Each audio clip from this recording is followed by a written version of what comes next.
There are two types of exchange rates: floating exchange rates and fixed exchange rates. So let's take a minute and look at each one of these. A floating or flexible exchange rate means that the exchange rate is allowed to change in response to the supply and demand for the currency. Fixed exchange rates, the government of the country doesn't let the exchange rate change due to changes in the supply and demand for the currency. Let's look at this diagram. This is how a floating or flexible rate or exchange rate works. The US dollar appreciates so it can buy more rubles. Russian goods are now less expensive, so Americans buy more of them. Importers demand more rubles, causing the ruble to appreciate. US goods are now less expensive and Russians will buy more of them.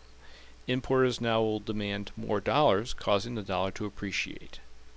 And then the US dollar will appreciate and the cycle begins all over again. It also works this way. The US dollar depreciates, buys less yuans. The Chinese goods now are more expensive and Americans buy less of them. American importers demand less yuans, causing the yuan to depreciate. US goods become more expensive and Chinese buy less of them. So Chinese importers demand less dollars, causing the US dollar to depreciate.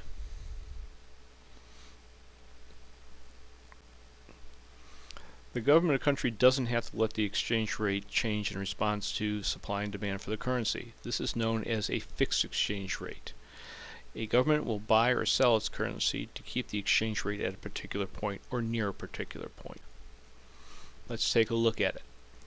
Here we have the supply and demand for euros and dollars.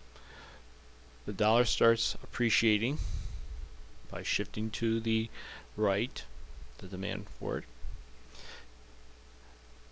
and the US dollar appreciates due to the increase in demand by the international community.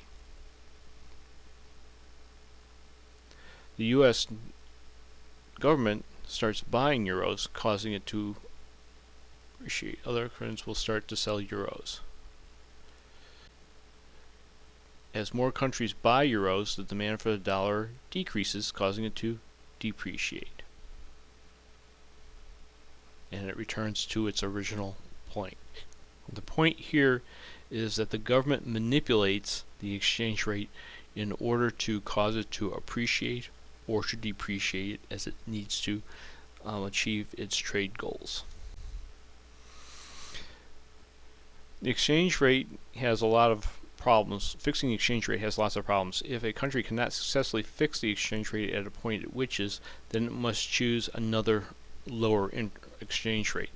The lowering of the exchange rate is called devaluation of the currency, and this is done by increasing the money supply.